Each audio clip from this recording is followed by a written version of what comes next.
Updates at pinakahuling mga usapin sa mundo ng palakasan. Atin ang pakinggan dito sa Ang Pilipinas Ngayon. Magandang araw. Narito na po ang Sports Balita. Pinagtutuunan kaagad ng pansin ni Gilas Pilipinas ace Justin Brownlee ang kanyang susunod na obligasyon sa susunod na Biyernes ng gabi habang pinag-iisipan nito kung ano ang naging kulang ng Barangay Ginebra sa kanilang pagkatalo sa PBA Governors Cup. Maglalaro si Brownlee sa dalawang home game ng national squad sa second window ng FIBA Asia Cup qualifiers bago matapos ang buwan ng Nobyembre. Mga kalaban ng Nationals ang New Zealand Tall Blacks sa unang pagkakataon ngayong qualifiers at susundan ito ng pagtatangkang ikalawang panalo laban sa Hong Kong sa Nobyembre 21 at 24 ayon sa pagkakasunod na gaganapin sa Mall of Asia Arena sa Pasay City. Sinabi ni Brownlee na isa sa top team sa buong mundo ang New Zealand kaya isang magandang pagsubok ito para sa Gilas. Nakatakdang simulan ang training camp sa Nobyembre 15 na muling gaganapin sa Inspire Sports Academy sa Calamba, Laguna habang pinaplano pa ang friendly games bago ang aktwal na laban sa qualifiers. Umaasa ang Gilas management na bumalik sa Maynila ng maaga ang ilang players, lalong-lalo na si AJ Edu na inaasahang maglalaro para sa kanyang unang pagkakataon sa Gilas pagkaraan ng problema sa tuhod na naging sanhi ng kanyang hindi paglalaro sa World Cup nitong nakalipas na taon. Si 8-time PBA Most Valuable Player Junmar Fajardo at 7'3" Kai Soto ang kukumpleto sa frontline ng Gilas para sa dalawang laban na yon.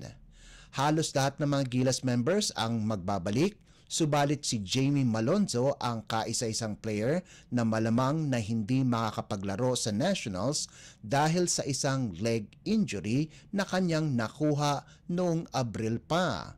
Sinabi naman ni National Head Coach Tim Cohn na si Ginebra veteran Japeth Aguilar o Mason Amos ng Lasal ang reserba ng programa na papalit kay Malonzo.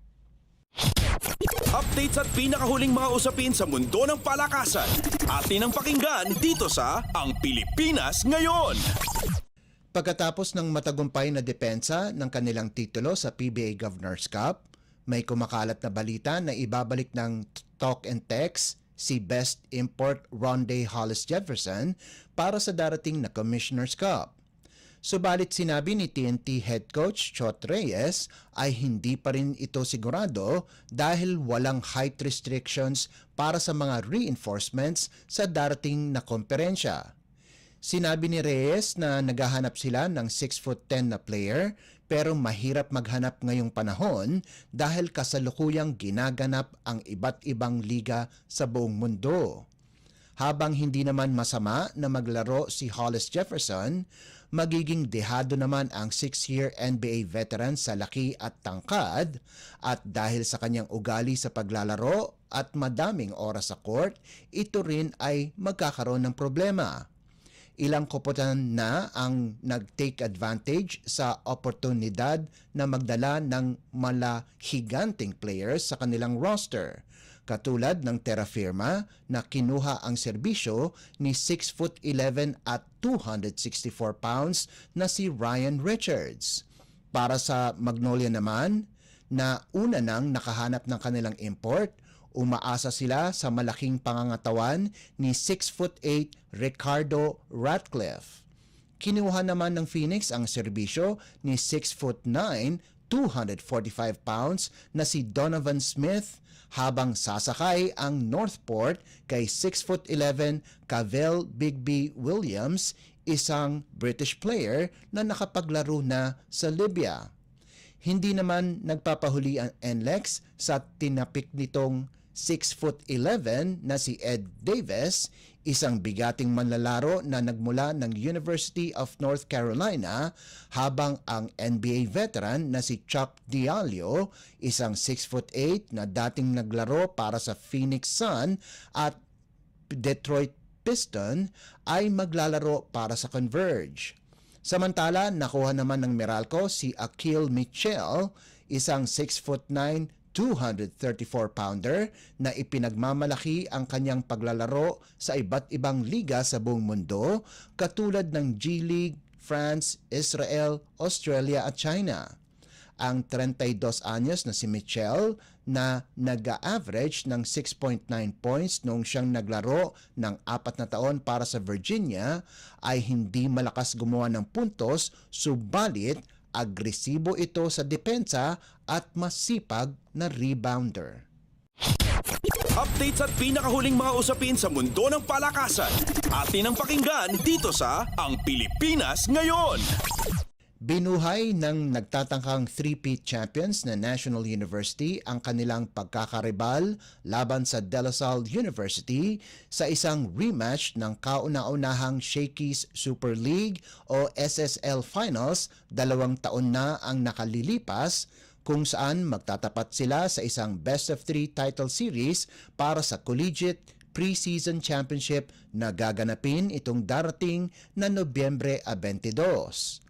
Binigay ng NU ang kauna-unahang talo ng Far Eastern University at pinatalsik din sila sa kompetisyon sa bisang 25-16, 19-25, 25-17 at 25-22 panalo sa knockout semifinals noong Sabado sa larong ginanap sa Rizal Memorial Coliseum.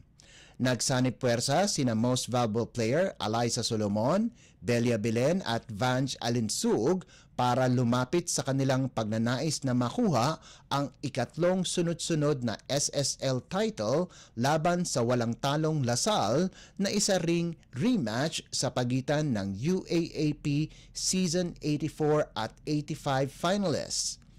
Magkakaroon din ng tsansa na makapaghiganti ang Lady Bulldogs pagkarang wakasan ng Lady Spikers ang kanilang 28 larong pagkapanalo na nagsimula pa 2 taon na ang nakalilipas, kung saan nanalo ang Lady Spikers 32-30, 14-25, 25-22 at 25-21 sa kanilang pagtatapat sa second round nitong nakalipas na buwan.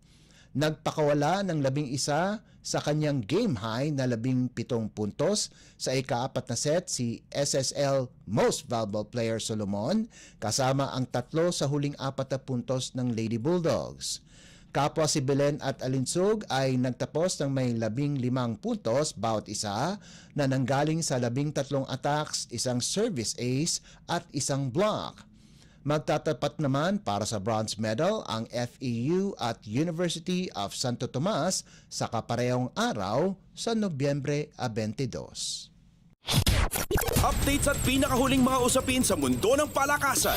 Atin ang pakinggan dito sa Ang Pilipinas Ngayon. At yan ang pinakahuling balita sa larangan ng palakasan. Para sa Radyo Pilipinas World Service, ito po si Leo Magpayo. Magandang araw. Updates at pinakahuling mga usapin sa mundo ng palakasan. Atin ang pakinggan dito sa Ang Pilipinas Ngayon.